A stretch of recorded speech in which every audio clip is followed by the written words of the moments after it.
we forgot our intro music, but we'll play it twice next week. Jeez, I worked hard on that. Oh, all right. Hang on. Here we go. Yeah. Hello there, and welcome to the Stay Off My Lawn podcast, where we'll have a little fun, lots of laughs, and discussions on the common sense that needs to be applied to a lot of today's world news issues. And now, the disclaimer. Stay Off My Lawn is not intended as legal, medical, or financial advice. Void where prohibited. No purchase necessary to win. Open to legal U.S. residents 18 or older in the contiguous 48 states. Any resemblance to anyone living or deceased is purely coincidental. Actual price may vary. Only use as directed. Not a member of FDIC. And now, here are your hosts, Mike and Richard. I just couldn't keep up. So, trying to take notes. Hey, you saw some news this morning. We want to jump right into that. Oh, yeah. This was just came through. And inflation numbers, they're saying for July was 2.7%. I think the CPI was something like 2.6, somewhere in that range for July. It's below expectations of 2.8%. Yeah, so inflation has come way down, and that's why he's getting after you and I's favorite Federal Reserve chairman. Yeah, Jerome Powell needs to reduce the interest rates, because that's what's stopping things from going down. Is nobody's borrowing. The housing market sucks at the moment. The interest rates are just too high, and he just is bowing his neck going, no. They did have a rare revote in the Fed last week, so I don't know what came of that. Don't know what the deal was, but those that are inside the Fed are even pushing Powell. Really? So I had heard it starting in September is probably going to be 3 reductions over the next year. But I mean, I guess we'll just have to see. They have to vote on it every time. So, I mean, there's no guarantee with that. But I think that would really inject a lot of positivity through the economy. People can refinance their houses after they bought at 7.5% or whatever. And people can, finance their vehicles, even if the tariff does raise prices on some of them. I mean, first of all, it's like, and we'll get to this later. This is actually explained very well by a senator from Ohio. We'll get to that later. But, it's like we don't have, if it's made here, even if it's got foreign parts to it, it really is not affected by the tariffs. So I don't know where, it's fear mongering. It's what everybody likes to do. So that is all that the Democrats have at the moment. They have no policies. They have nothing that's going to work. All the stuff they did for the last 4 years has been just, anybody is talking about it. Even some of the commie stations are saying, that didn't work so good. 4 years of abject failure. Yeah, it was, and it's like, but they covered all of that failure up, just like they covered up Joe's cognitive disability.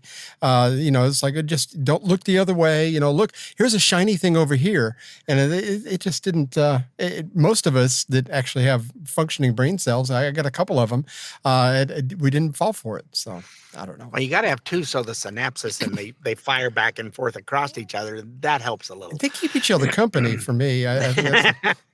You get bored and you take long naps. So anyway, most capital cities. I'm not a good, well-traveled person, but everybody who is, say when they go to Rome or they go to Paris or they go to, at least years ago. I mean, it's beautiful. I mean, you go to London, things are clean, things are pretty much safe. Not so much anymore. Europe has kind of gone by the wayside, but Washington, D.C. especially, it was really, really bad. Last time I was there was 1981, and it was pretty safe back then. It was during the early Reagan years. It was right after he got shot, as a matter of fact, when we were there. But my wife has never been. We've talked about going, but it's like every year, it seems like you hear about more and more murders and the whole thing. It's like we just haven't gone. So, and just, I guess I just don't have any desire to go anymore. So, it does have the 4th highest murder rate in the country. That's behind Memphis, St. Louis, and Baltimore. So if you don't want to visit those cities, You probably don't want to go to Washington either. Yeah, let's see. What do they all have in common? I Um, think the initial are Democrat. Is that Bluey, what? yeah. Yeah, kablooey. That's really what it would, yeah. Um, That's pretty much it. if DC was a state, I read this earlier today, it would have the highest murder rate in the country, or the highest, what was the other major crimes type thing? Anyway, just this year, there have been almost 100 homicides. And between 2018 and 2023, carjackings went up 547%. So, I mean, you don't even want to drive through, I wouldn't think. Um, No, I'm glad we went. Oh, geez, it's been 12 or 13 years now that yeah. we went back.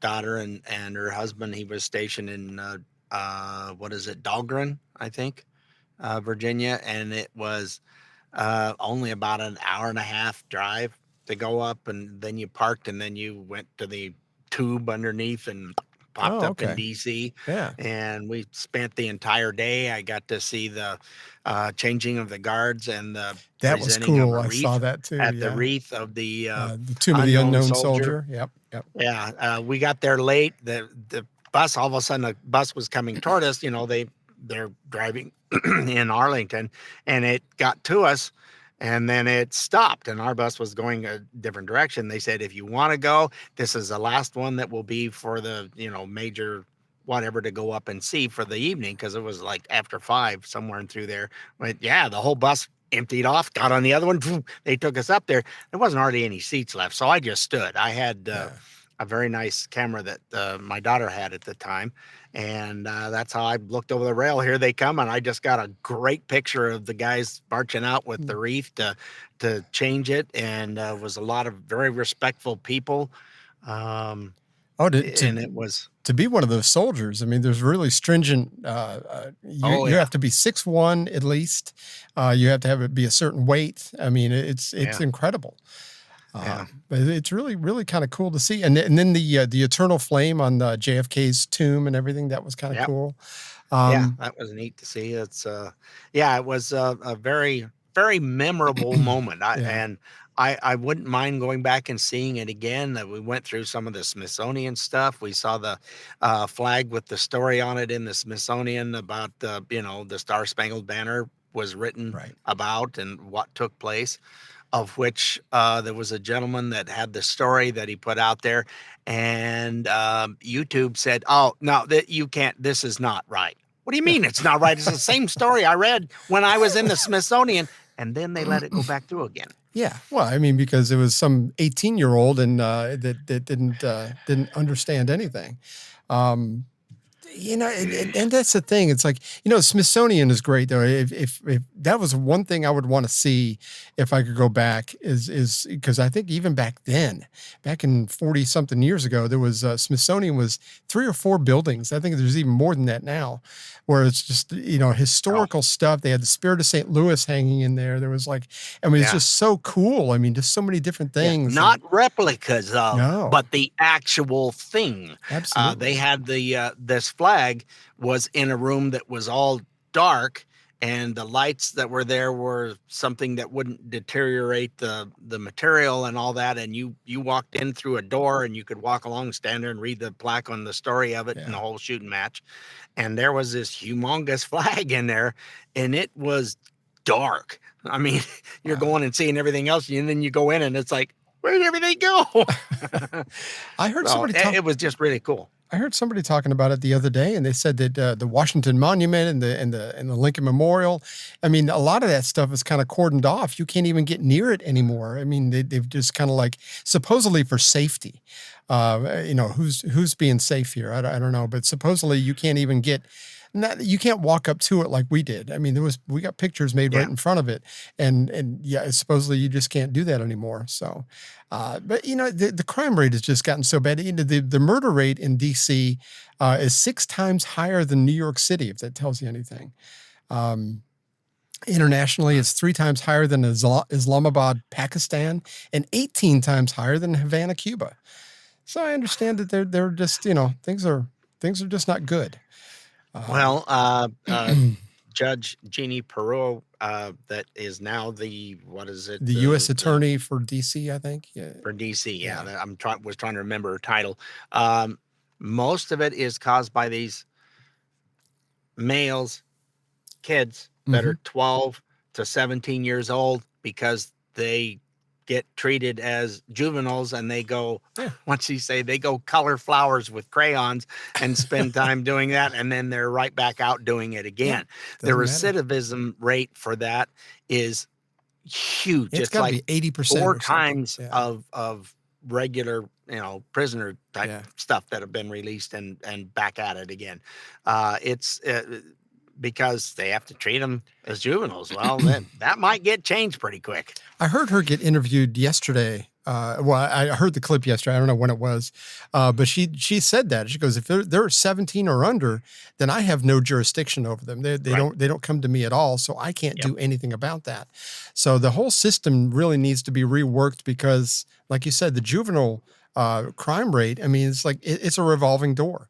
So they just continue to do what they do. So anyway, it seems like the numbers have been trending down a little bit in the last year or so, but it's still way too high. Trump is bringing in the National Guard to assist the D.C. police, which there's been suggestions of a lot of corruption within the D.C. Police Department. So I don't know how they're going to address that. But Trump talked about what his plans are. I think it was yesterday. Here's that. I'm announcing a historic action to rescue our nation's capital from crime, bloodshed, bedlam, and squalor, and worse. This is Liberation Day in D.C., and we're going to take our capital back. We're taking it back. Under the authorities vested in me as the President of the United States, I'm officially invoking Section 740 of the District of Columbia Home Rule Act. You know what that is? And placing the D.C. Metropolitan Police Department under direct federal control, and you'll be meeting the people that will be directly involved with that. Now, I wasn't familiar with all that, but supposedly one of the rules is he has to reinstate this every 48 hours. Maybe I've got that wrong, but I heard that yesterday. So there's a lot of restrictions. I hadn't heard that, but there was some funky rules, and I missed them apparently when they were going over them. Now, I had to chop up that clip a little bit because he was showing charts and everything. So I did. So if you hear the clip online, it's not exact, but I just kind of took out the parts where he had visual aids. So because we have no visual on this computer here. So anyway, I think it's going to be interesting to see. It would be great if that could get cleaned up. I mean, we saw Giuliani clean up New York City quite a bit back in the 90s and early 2000s. And, we'll have to just wait and see. I don't know. We will see. It's better than what's going on now. And the problem is the whole, again, it's being run by Democrats, and the Democratic mayor did a interview with somebody after he did this, and I didn't even hear it. Nobody even the lefty stations did not put the interview on. So it's one of those things where she had an audience of Zippo. I don't know because it's the same old. Oh, he can't. Blah, blah. Well, what are you doing about it? Yeah, but him. Yeah. If it's the same interview that I heard yesterday, he was claiming that, Trump is racist because he was going against these cities that are the majority black. I think most cities, big cities in the country have a large black population. I mean, you can't distinguish. I mean, maybe not Boise or anything, but I mean, you go to Atlanta, I think it's like 70%. I mean, you go to Baltimore, and it's just the way it is. And normally those cities are run, almost 90% or so are run by Democrats. So, I mean, and they're normally soft on crime. I think that some people even claim that they're pro-crime. It kind of keeps them in power. That is the only platform they have at the moment. Yeah, is the pro on crime. You got to bring that plane back here. You got to drop off all those criminals back in the. Give me a I break. know. I just don't understand. It's like it's falling flat on people. And they just don't understand why they're losing so many Democrats. Why are they losing favor? What's going on? You got it. This is our segue. Richard did this is great. I don't know if he did it on purpose or not, but wonderful. There's a new Quinnipiac poll that came out, and it says that when it comes to congressional Democrats, at the very least, only 19% approve of the job they're doing, and 72% disapprove. 10% have no opinion. Apparently, they're just kind of floating along in life. But so yeah, 72% disapprove. I mean, that it's not just don't approve. I mean, they hate the job they're doing. So they're getting desperate. They're getting horribly desperate, but in getting desperate, they're just using more of the same strategy that's not working. It's like, have you thought about this, anybody? Just curious. It's just getting weird, too. I mean, former Texas Congressman Robert Francis, Beto O'Rourke, he had this to say the other day. There are no refs in this game. The rules. We are going to win whatever it takes. We're going to take this to them in every way that we can. Next time we win power, we're going to drive that car like we stole it. We're going to drive it like we stole it. Just like our constituents are doing. Oh, my gosh. Desperation. And it's like all the cheering. What the heck is up with that? That's your 19% huddled in one little mass. Yep, absolutely. And I think they could, the whole thing, if you shout, it makes it sound like you're more authentic, maybe. The more vociferous you get about your indignation, the better it goes over. That's not working because he's being shown as nothing but a buffoon everywhere it's been Speaking of vociferous indignation, Cory Booker, New Jersey senator. Oh, that is hey, I did it again. You did it again. See, I can't ask for a better partner. Here's Cory Booker. It's time for Democrats to have a backbone. It's time for us to fight. It's time for us to draw lines. And when it comes to the safety of my state being denied these grants, that's why I'm standing here. Don't question my integrity. Don't question my motives. I'm standing for Jersey. Oh, he's standing for Jersey. Well, okay. If you shout, you're just better. That's just the way it is.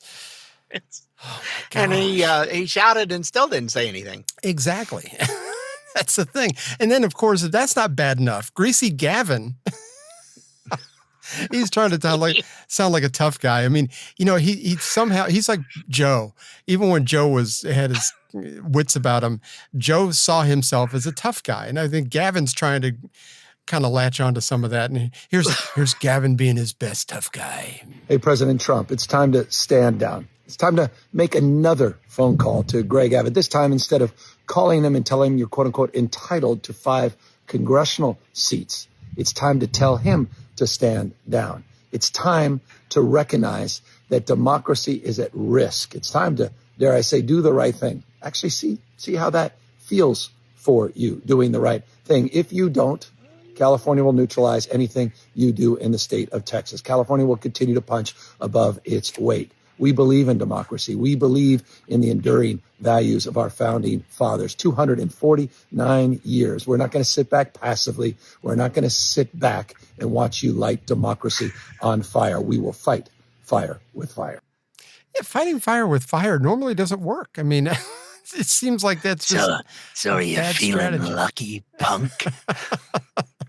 It is time. It's like, what the hell was that? It's like, we believe in, no, you don't. Your state is so gerrymandered, we'll just counteract. How? You've got no place left to gerrymander, for crying out loud. Exactly. You move any stuff from where they have it now, it will become redder very quickly. And that's the thing, though. I mean, it's like you've squeezed as much out of that lemon as you can, and it's the gerrymander's all used up. I mean, I'm sorry, you're going to have to move on to something else. But He's not liked in his own state, but he thinks because he has this entourage around him that says, "Oh, you're doing such a good job. Yes, you are. You're such a good boy." He believes it all. Yeah, and he thinks he's a tough guy. Like I said, to me, it just sounds like he's got to go up a size into Spanx or something, because it's like things are just not working out so well in my Spanx. Just because your berries are small doesn't mean you can go, where anyway, we're up against a break. Let's do that. And when we come back, we're going to talk more about this whole gerrymandering thing. We've got a few more things to talk about with that. So hang in there. We will be right back. This is what happens when you mix opinionated old guys and microphones. Stay off my lawn. We'll be right back. Bud Light presents Real Men of Genius. Real men of genius. Today we salute you, Mr. Fancy Coffee Shop Coffee Pourer. Mr. Fancy Coffee Shop Coffee Pourer. What do you do with a master's degree in art history? You get a nose ring and pour coffee for a living. Pour it on now. Why is it called a latte? Maybe because it costs a latte, and it takes a latte time to make. A whole lot of latte. Someone ordered a cappuccino? Step aside. Let the man who works the milk foamer take over. Step aside. Sure, you charge $5 for a cup of coffee. It's putting that tip jar out that takes real guts. Yeah. So crack open an ice cold Bud Light, guru of the ground roast. It's not the caffeine that gives us the buzz. It's you. Mr. Fancy Coffee Shop Coffee Bud Light Beer, Anheuser-Busch, St. Louis, Missouri. Oh boy. Oh, I don't know about you, but I don't go to Starbucks. I barely go through drive-through at Dunkin'. So I mean, I make my fancy frou-frou coffee in my own kitchen.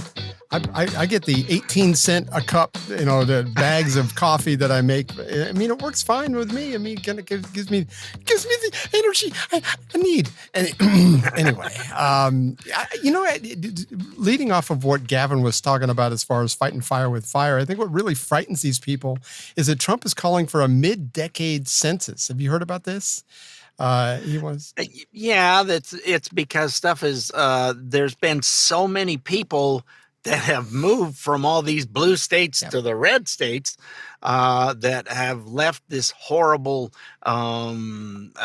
ruling, if you will, of the upper crust class that says, no, crime is good. Trust us. It'll be good for the country.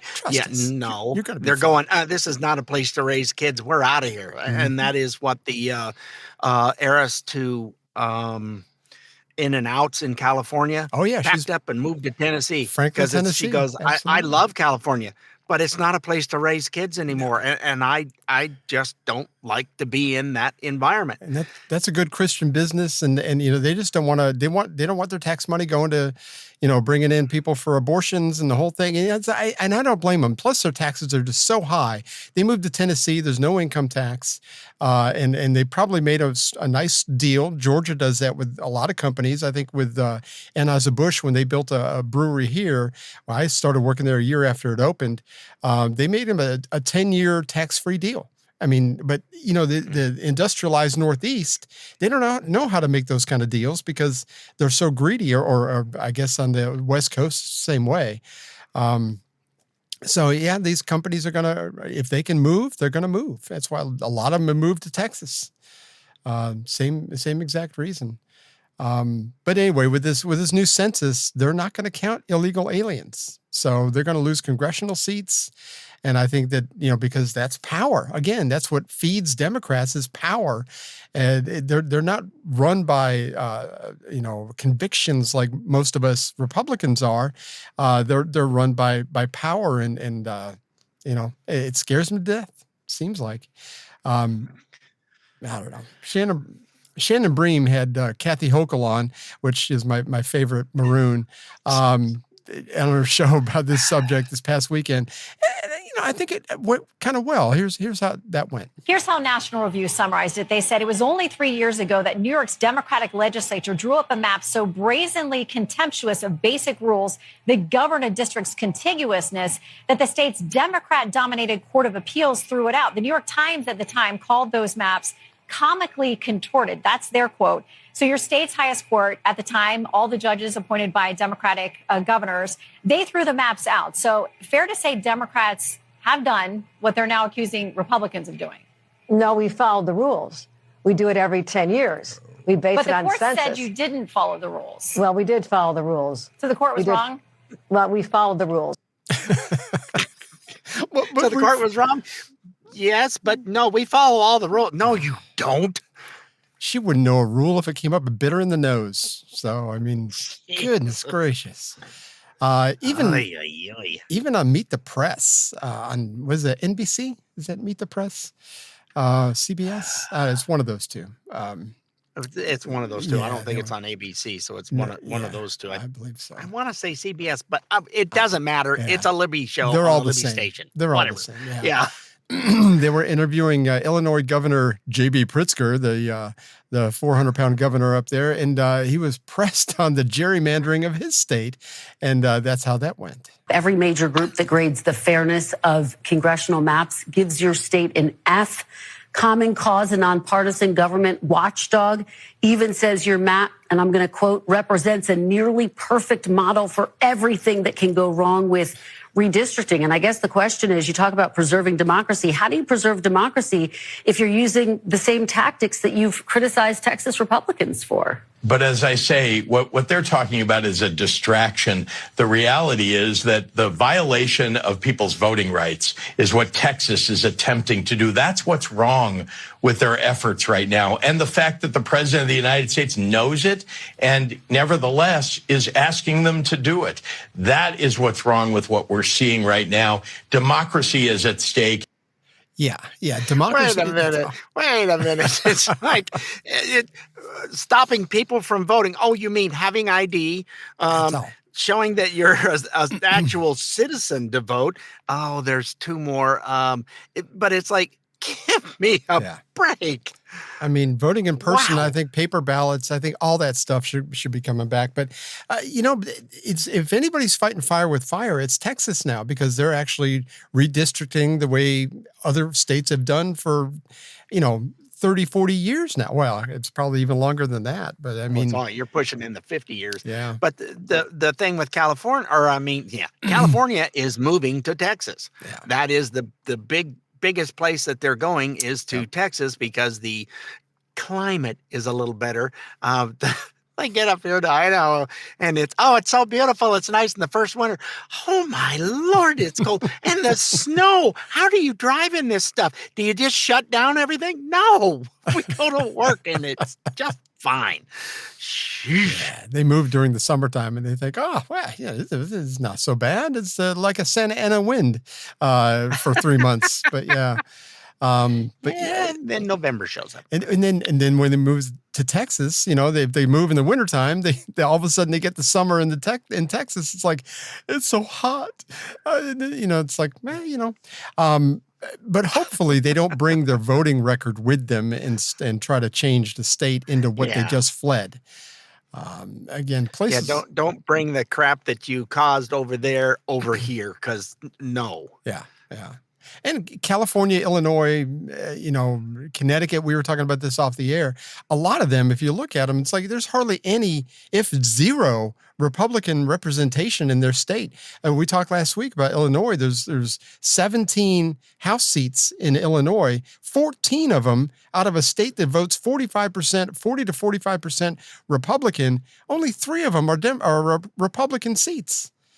So, I mean, while you have a state that has a 40% Republican base that are registered voters, right. And of that 40%, for one is Massachusetts. I think maybe 38 or 39%. Something like that. Yeah. Either or, zip. Yep. They have 0 for any representation in Connecticut's Congress. the same way. They have 0. gerrymandered the districts, and their votes don't count. They've done all they can do. And I've got one more on this. Gavin had an apparent 16 martini lunch with Nancy Pelosi. Did he have a lunch with Auntie P? Yeah. Like Jesse Kelly calls her, the Grandma Vodka. But anyway, this is her little press conference afterwards, and Listen carefully because you're going to miss what she says. And they cannot defend their actions legitimately. So they're trying to do it and rig it illegitimately. Times found them to form a new country, to write a constitution, and the rest, thank God they made it amendable. And now the Times found Lincoln, then found Lincoln to save that country, the unity of that country. Lincoln? And now the Times have found all of us. And my favorite line in the anthem is, proof through the night that our flag was still there. But we will not let, he's gone too far.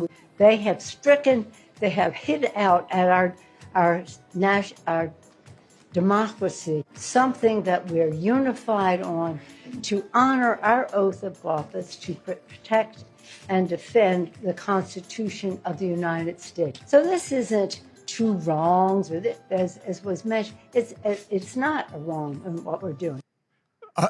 What does Lincoln have to do with it? I just don't understand. He might have been president when you were a kid, was Nancy. still there. Okay. Yay. I remember that line. Yeah. But Lincoln hasn't been president since she was in high school. So I don't it's been a while. But yeah, she had too many martinis, I think, at that lunch. So. And I love how a Democrat is quoting a Republican, and it's a good thing. Couldn't you find a Democrat to quote? Oh, that's right. No, you couldn't. They don't say anything of note, so apparently not. But yeah, it's just odd. But again, just like J.B. Pritzker just did, it's like a threat to democracy. Everything comes back to the democracy. It's like this fear mongering. It's again. You've called Trump Hitler so much. You call him a threat to democracy. What else are you going to do? Start calling him Stalin or something. At least change it up. I mean, because nothing's... Change the name to protect the innocent. I know. Poor Hitler has been run through the mud. I mean... I just... It's like, come on. Nobody's listening. Nobody's believing you. It's just falling on deaf ears, as they say. It is. Because Trump has killed 6 million Jews, apparently, because it's like... So if they're going to call him Hitler, come on. It's insanity. It's just insanity. But again, the minions that belong to the Democratic Party, the ones that don't want to listen, that's just the way that goes. And speaking of somebody who doesn't want to listen, see, I did it this time. Now your turn. Do you know who Jennifer Welch is? No. I had never heard of her, but apparently she's some kind of designer, has a show on Bravo, which is a channel that I don't think anybody watches. Oh, yes, the reality TV show Star. Bravo! Star. I think it's something like that. But anyway, she had some things about Trump voters on a podcast. I don't think it was hers, but it was some podcast she was being interviewed on. And this is where I had to be kind of creative with the beeping because she's a little out there. Here we go. I've had it with white people that triple trumped. Yeah. That have the nerve and the audacity to walk into a Mexican restaurant, a Chinese restaurant, an Indian restaurant, go to perhaps their gay hairdresser. I don't think you should be able to enjoy anything but Cracker Barrel. And if you want to triple Trump and you want to browbeat DEI and you want to browbeat gay people and you want to browbeat black people as you've been doing for 400 years. And you want to browbeat this generation of immigrants that come over here and open up businesses earnestly, pay their taxes. You want to demonize them and call them rapists and felons and all this shit when the felon is the teeny weeny mushroom piece of shit, Cankles McTaco at the top of the ticket. I have fucking had it from top to bottom. White people that triple Trump should be banned, boycotted from enjoying the best thing that America has to offer, which is multiculturalism. Get your fat out of the Mexican restaurant, get your fat over to Cracker Barrel, because nobody wants to see fucking smug, teeny weeny, pink arm, big gut around. Nobody wants to see that. No one. Tell me how you really feel. I mean, wow. Oh my Could you gosh. insult me a little more? My feelings are not I know. bothered I at know. all, but If I had wow. feelings, it would be hurt for sure. It's Cracker just, Barrel has really good chicken fried steak. I love Cracker Barrel. They have great food, and Oh, their breakfast is the best. all my black friends go there. So I mean, and a lot of them voted for Trump. Oh my gosh, what are you going to do with them? Well, are they triple trumpers? That was a new term. I hadn't heard that one. That was a triple trumper. Me. Took me a trumper. second to figure out what she was talking about. It's like, oh, voted for him 3 times. Yeah.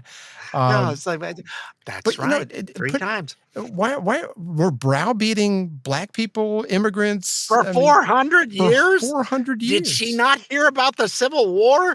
And does she not know that more white people lost their life in that war than any other for the black population? No, I guess that would be an inconvenient truth, as they say. I think everybody ought to tour Andersonville Prison in Georgia, and there's just a lot. There's a lot there. I mean, there's a lot of people that died there because during the Civil War, and there's a lot of history there. And if you're not up on history, then shut your mouth. You just don't understand what all that is. But anyway, the whole thing is browbeating gay people and browbeating black people, and like going, it's not about immigrants. That doesn't bother me. I love Chinese restaurants, and I've got Chinese friends. I've got Latino friends. I've got people from Venezuela. Guy I used to go to church with from Venezuela. He's a great guy. I've got nothing against them. I don't like them when they sneak across the border. That's my only issue. Come here legally, I got no issue with it. And back in ancestors' time, they all came through Ellis Island. Was the place you had to go through, and so you got here legally. That's what you do.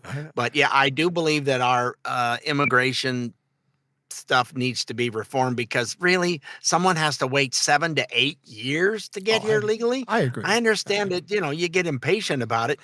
We should be able to fix it so that it makes more sense and can vet them a little quicker than that.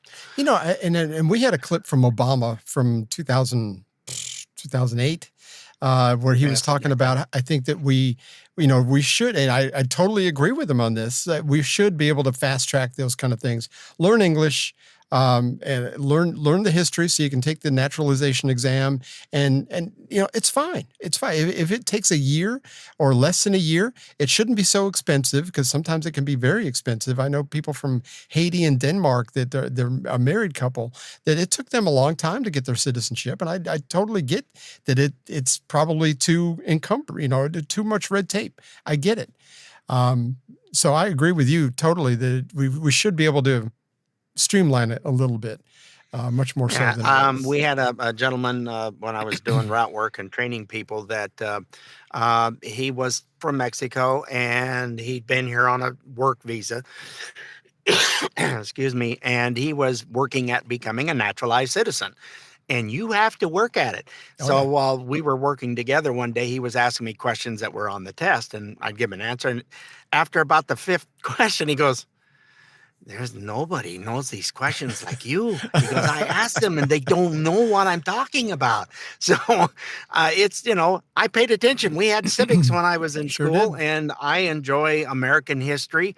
And so for some reason, that stuff went in a little tiny file drawer back here somewhere.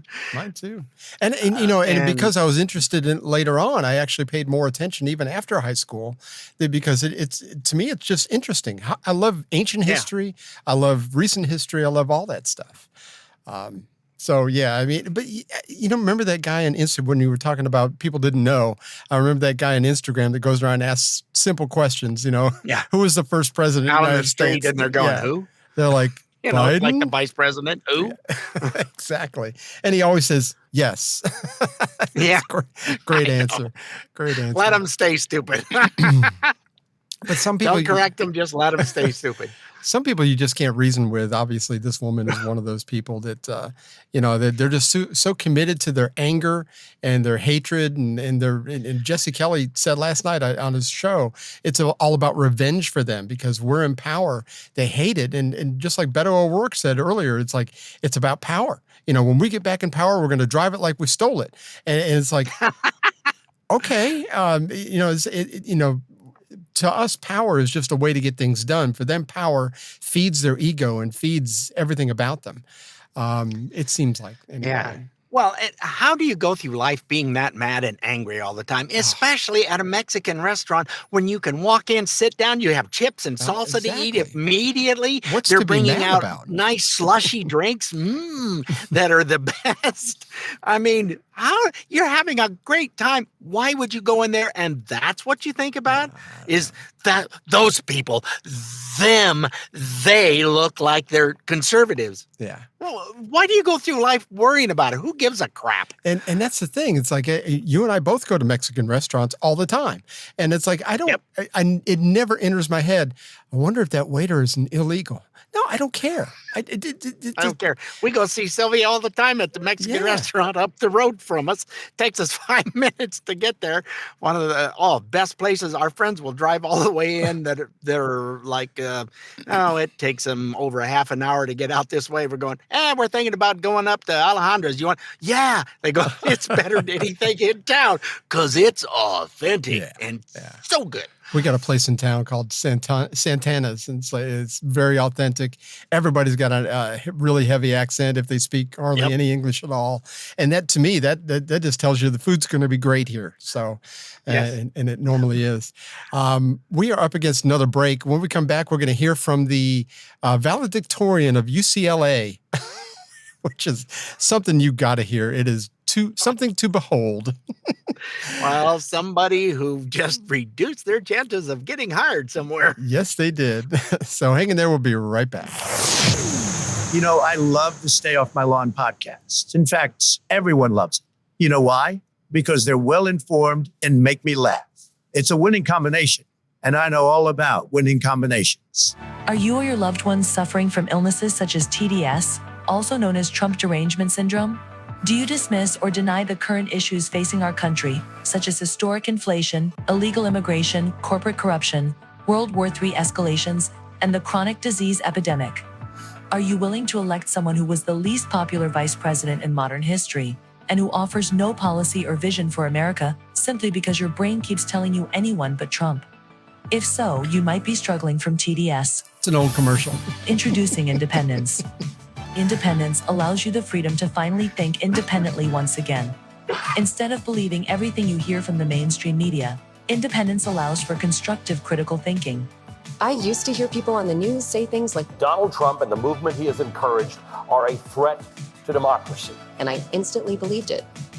With Independence, I now realize the media is run by the Democrat elite, who are a corrupt oligarchy that censors free speech, silences political opponents, supports forever wars, and abandons democracy by anointing its candidates. Independence may not be for everyone.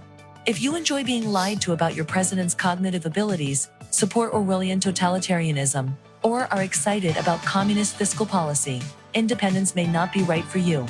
Common side effects of Independence may include an awakening of rational thought, successfully identifying propaganda, freedom of choice, loss of hatred, anti-narcissistic behavior.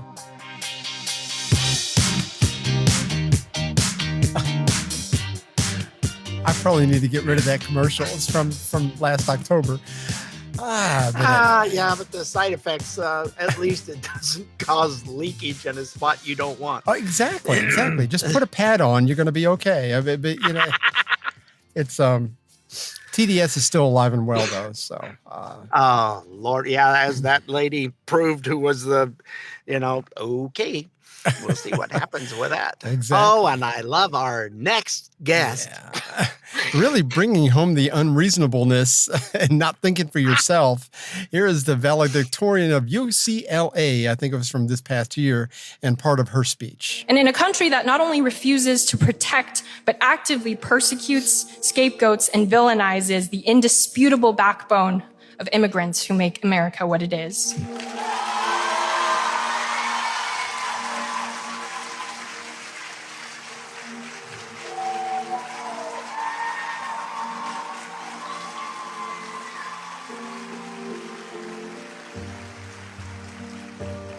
Which, as a first-generation immigrant myself, and as a now citizen who has the privilege of not having to fear for my life every second of the day. And as a communication major of all things, preaching up here about the importance of using your education and using your voice.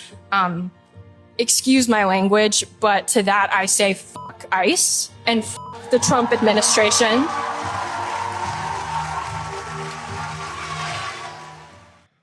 And all the professors and everything behind her are all like, yay, she's so brave.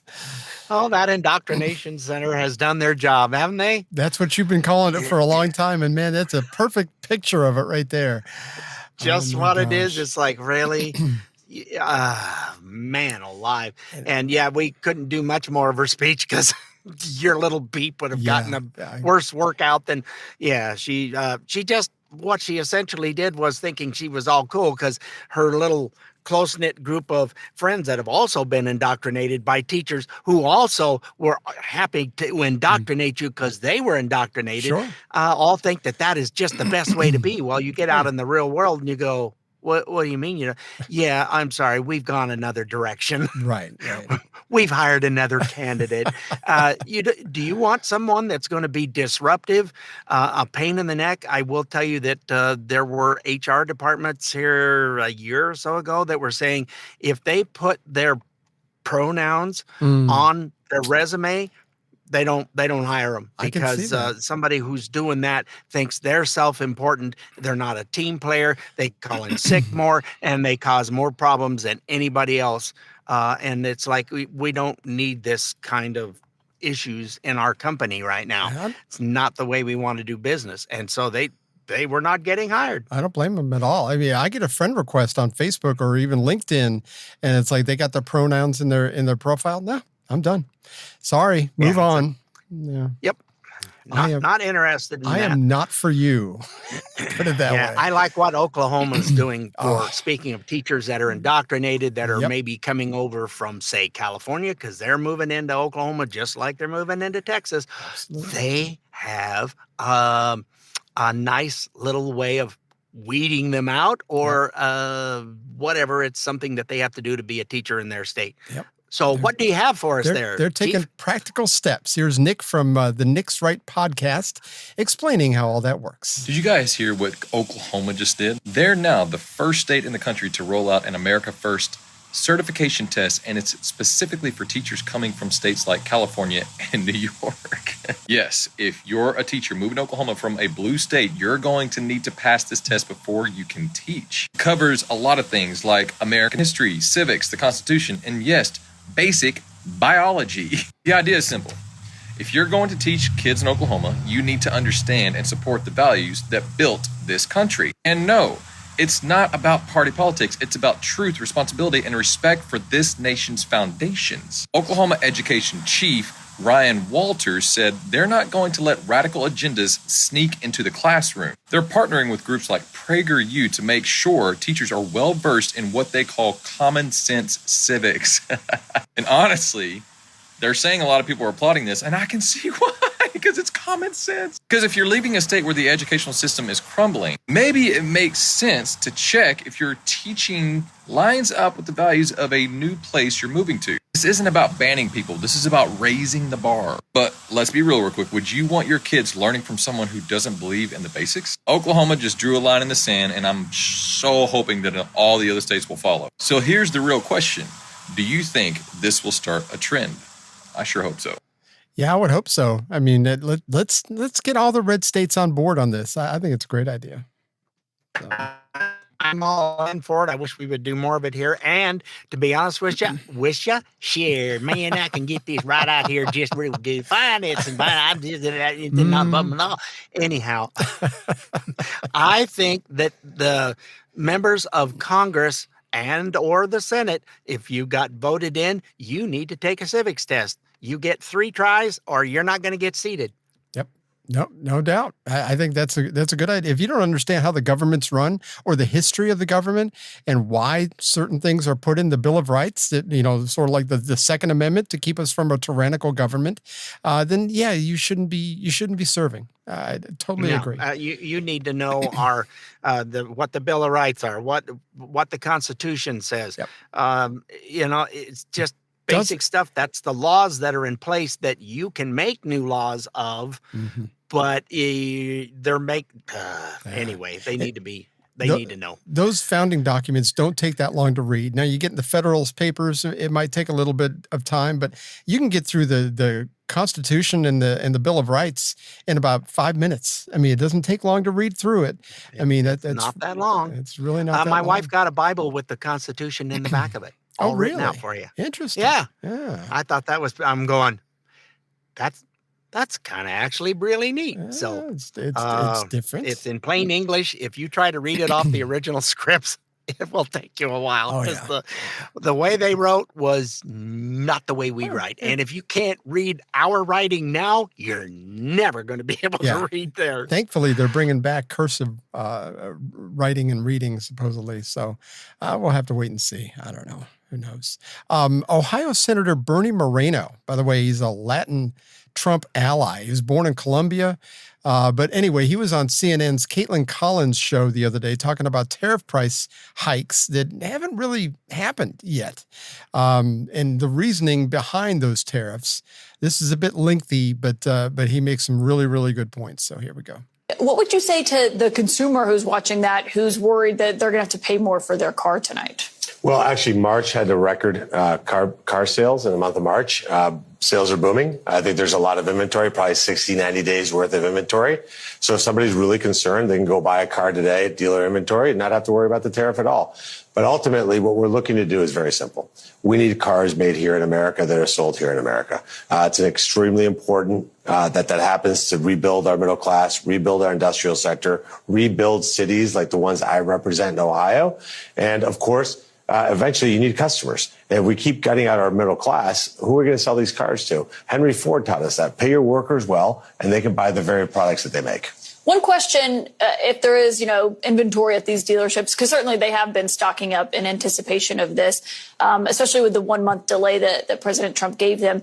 What happens? How quickly can this turn around for production inside the United States? Because obviously a lot of the cars, even ones made here, have parts that come from other places. Well, remember, the cars that are made final assembly in the U.S. and get parts from Mexico and Canada, those cars, if they're USMCA compliant, they don't get any tariffs. So they're completely tariff-free. So that's a big population of vehicles. The only ones that are mostly hurt are the cars that are made overseas exclusively and are shipped into the United States.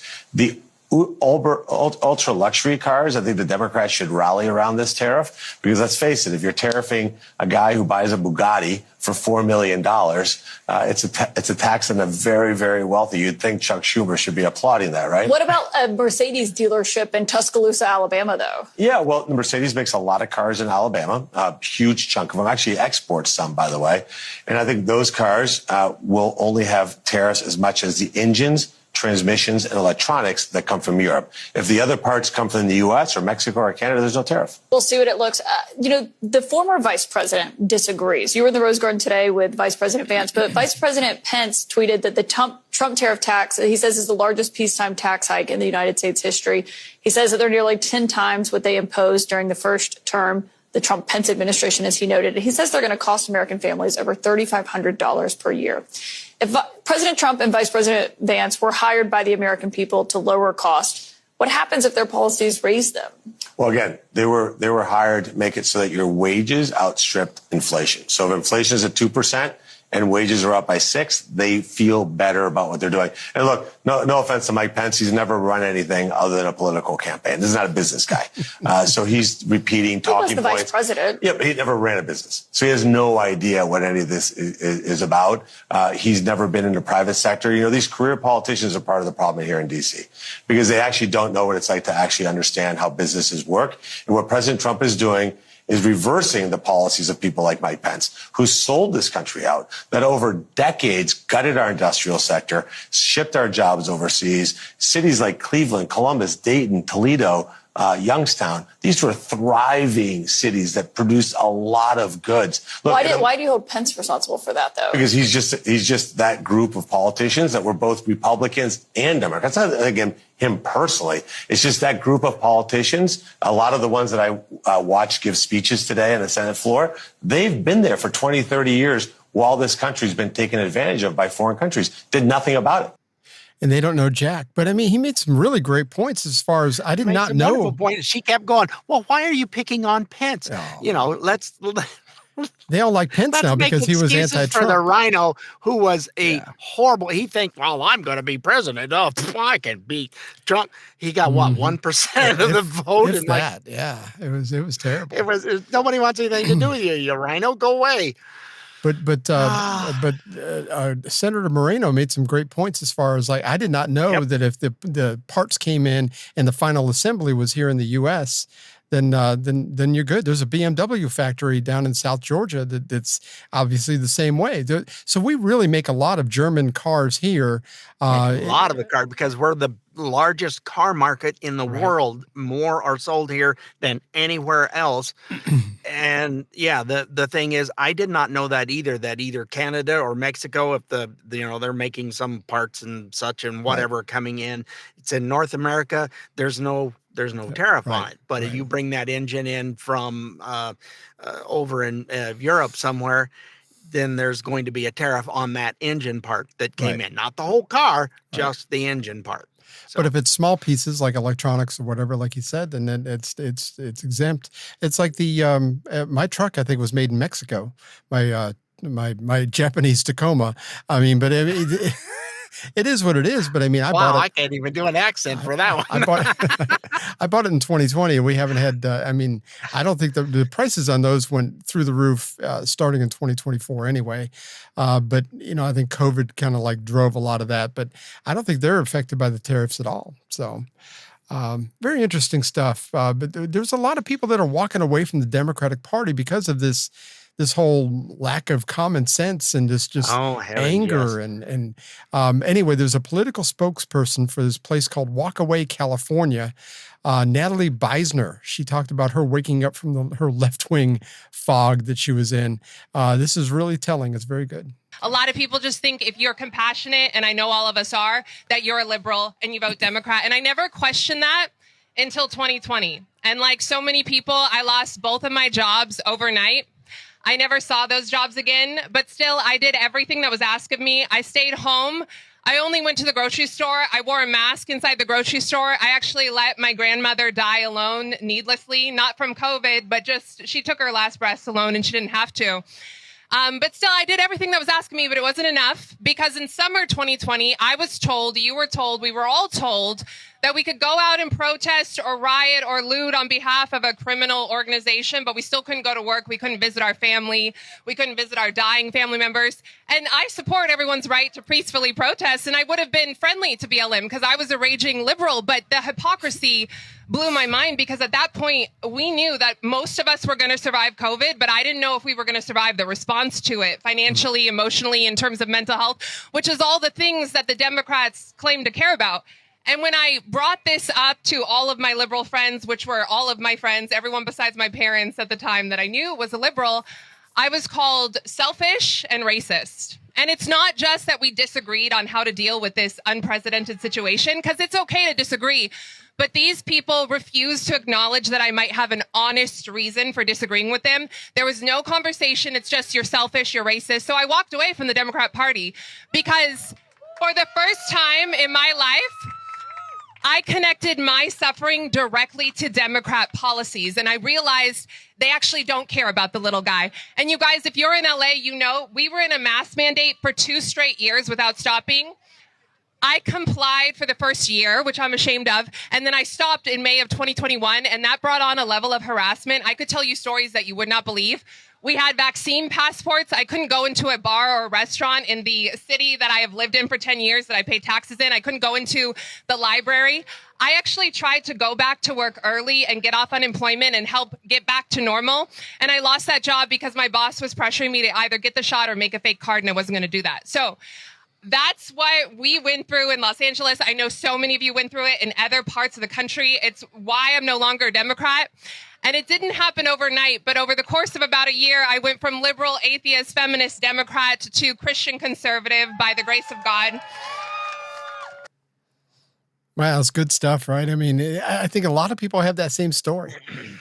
Yeah, it's in the county that I live in, I have to remember it was just a little over 30% is all that got the clot shot. Oh, really? Oh, Oh, wow. wow. To say it that way. Anyway, yeah. You did it anyway. So, I don't.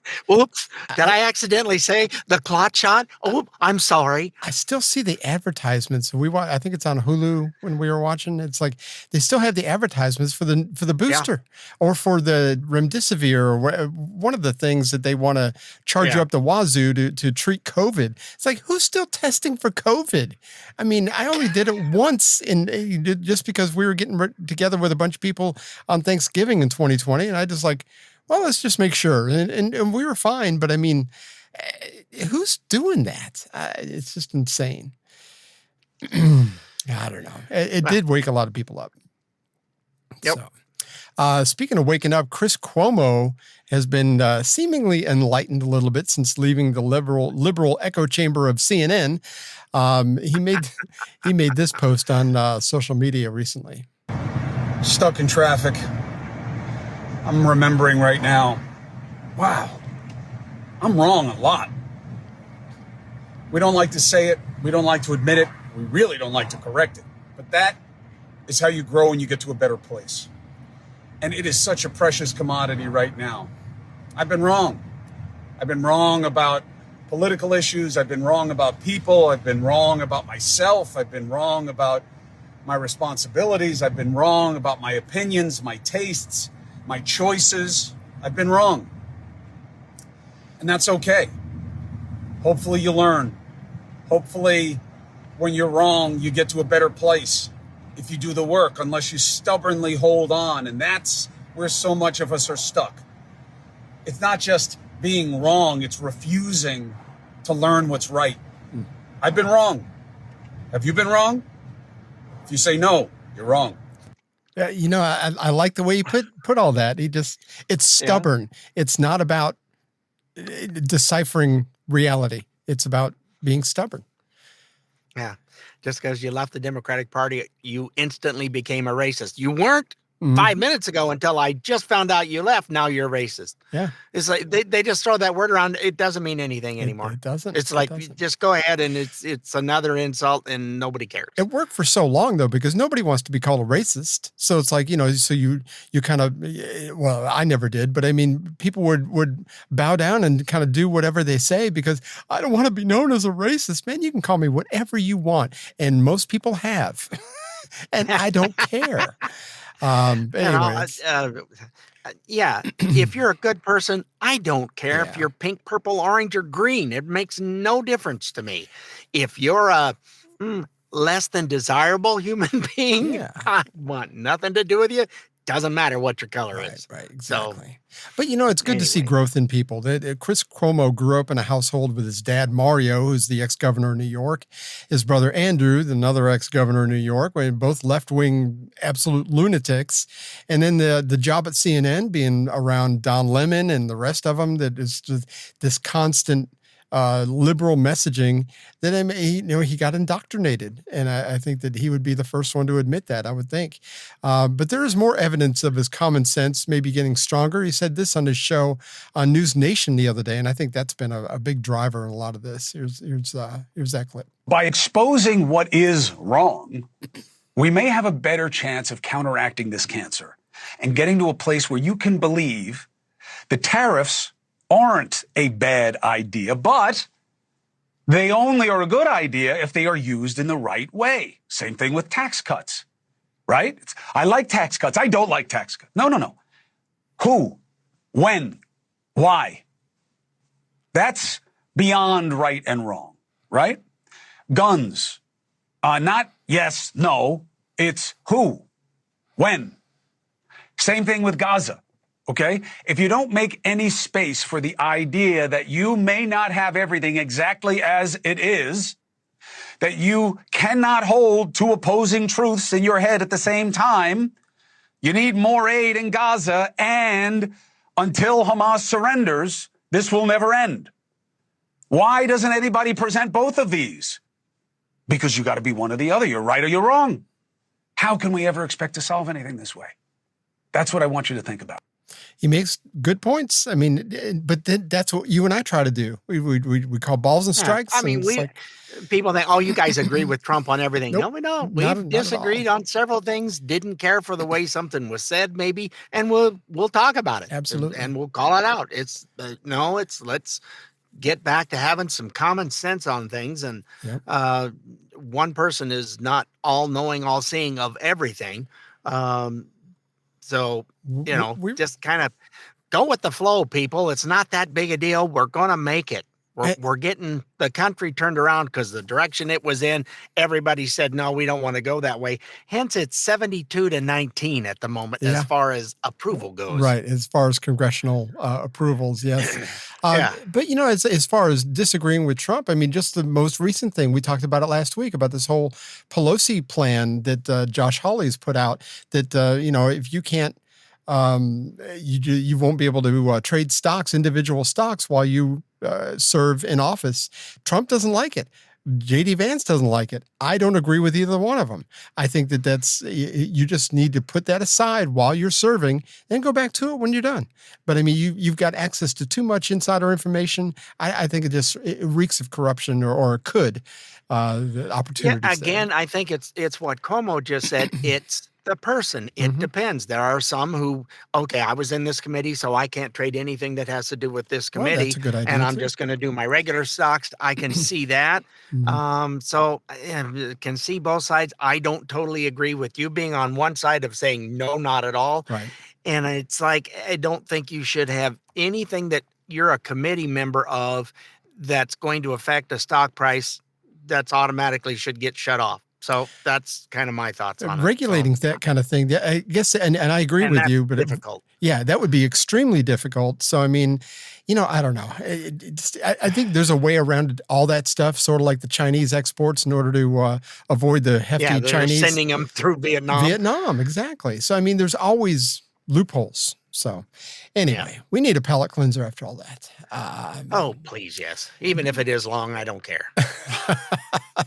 This is about somebody that was on, this is a death row inmate that things turned out within hours, probably, of their demise, turned out much better than you would expect. So here's Paul Harvey and the rest of the story. What I'm about to say is not to be construed as another round in the continuing debate over capital punishment. It's merely to let you know that Broadway's latest star, a name that you would recognize, once was, through no fault of his own, on death row.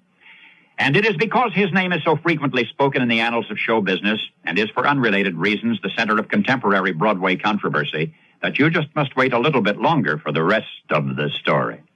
Technically, legally, actually, there is yet a crime on the state books of Connecticut for which one may burn. And it is for that crime that Broadway's latest award-winning star was once in the pen at Newington, and the big countdown, the last mile, death row, his jailers, seemingly callous, had to be, for theirs was the dirtiest job in the business. And, of course, their apparent apathy only increased. His anxiety only made him more suspicious of the next man to enter the corridor. For one last meal and one long last night stood between him and tomorrow morning he would die. As a matter of the greatest good fortune, the next man to enter the corridor was not the bearing of his last meal, but the harbinger of many meals to come, a messenger of freedom, and his name was Bill Berloni. And he was looking for types with which to cast a new play headed for Broadway. Now, stay with me. As incredible as this sounds, it happened just the way I'm describing it. Bill was looking for a particular type actor. No previous experience necessary. Among those in confinement, by chance, he passed death row. He saw the doomed prisoner that we have been talking about, and that prisoner was just the one Bill had been looking for. Naturally, it was explained to Bill that the prisoner was condemned to die, within hours, in fact. But Bill did not care. With some pull, with some clout, he effected a stay of execution. He got the case reviewed. He got bail granted, and eventually the prisoner was exonerated. My goodness, look how far he's gone since then. The show opened at the Goodspeed Opera House in Connecticut. The production went from there to Broadway, just as Bill Berloni had promised it would. Now, as of last month, this most remarkable of all contemporary Broadway hits played to its 1,205th standing room only audience. I mean, this is the only Broadway show which is right now filling its theater to capacity for every performance. And listen to the string of awards. The New York Drama Critics Circle Award for Best Musical, a Theater World Award, 5 Outer Critics Circle Awards, 7 Drama Desk Awards, 7 Tony Awards, including Best Musical, and including one for the one who 1 year ago was on death row. Now, some are saying that he shouldn't have gotten that award, even though there can be little doubt that his personality has contributed to the advance ticket sale of millions of dollars and to the Broadway smash based on a comic strip, Annie. Now, recently, the actor who once was condemned to die attended a black tie dinner at the White House, was a guest of the President of the United States. And that, I'm sure you will agree, is a long way from the wire mesh pen at the Newington Humane Society, where he'd been ready to take the fall on a vagrancy rap, but was bailed out for $8 to steal the show as Sandy, little orphan Annie's sad-eyed, flop-eared mongrel dog. And now you know the rest of the story. Who would have thought it was Death Row? He had you going for a while. It's really good. Oh, that was, I like the way he just kept going. It's like, wow, how did you get somebody off of death? Wow, it cost you $8. $8. It had to be back in the early 80s or late 70s when this happened. Gosh, it was cheap back then. Anyway, we do hope you were somewhat informed and had fun like we did. Don't forget you can find us on iTunes, Spotify, iHeart, Amazon Smart Speaker, Rumble, or wherever you get your podcasts. And if you have trouble figuring out podcast land, just go to our good old website of stayoffmylawn.us for all our past and present episodes. And we'll see you next week, folks. Toodles, thanks a ton for listening. We appreciate y'all. Well, we had fun and hope you did too. The opinions heard here today are not those of anyone other than Mike and Richard. If it made you laugh or go, or even, then we've done our job. Sort of. Well, mostly anyway. And if we made you think about things in a common sense manner, we welcome you to the club. And if it didn't, then just stay off my lawn. See you next time.